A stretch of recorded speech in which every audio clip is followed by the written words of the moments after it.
I got so bad depressed and stuff, that's whenever I found it necessary to cut on myself. I did it where I knew that I could hide it because I wore long sleeves a lot, and I wore the big bracelets and stuff, and I would just do it in ways that nobody else would notice. But over the years, as it progressed, especially after I kept trying to, get somewhere with God and I couldn't get nowhere with God, then that would just make me angrier, and then I would just want to cut more and cut deeper, and I would just go sit in the shower, in the corner of a shower or something, and just sit and cut, and if it didn't hurt bad enough the first time, then I would put it over the same spot and run it across again until it felt like it did something for me. Makes you feel better. You at least forget about what all's going on for a few seconds anyways because of that pain.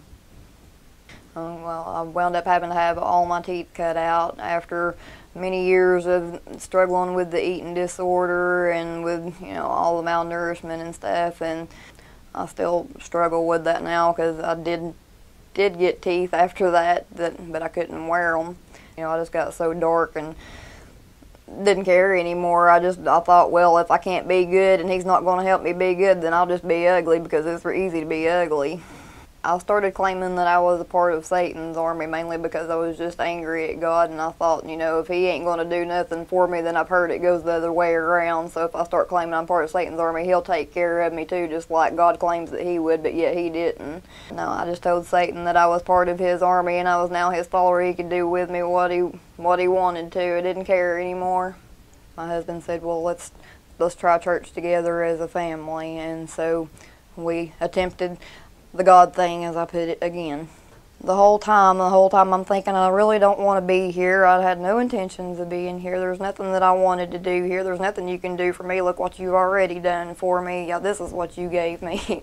And and then my husband goes up to the altar, and I felt obligated, thinking, these people are going to think I'm a really bad person if I don't at least follow him up to the altar and pray with him, or at least pretend that I'm praying. But I had no intentions of praying.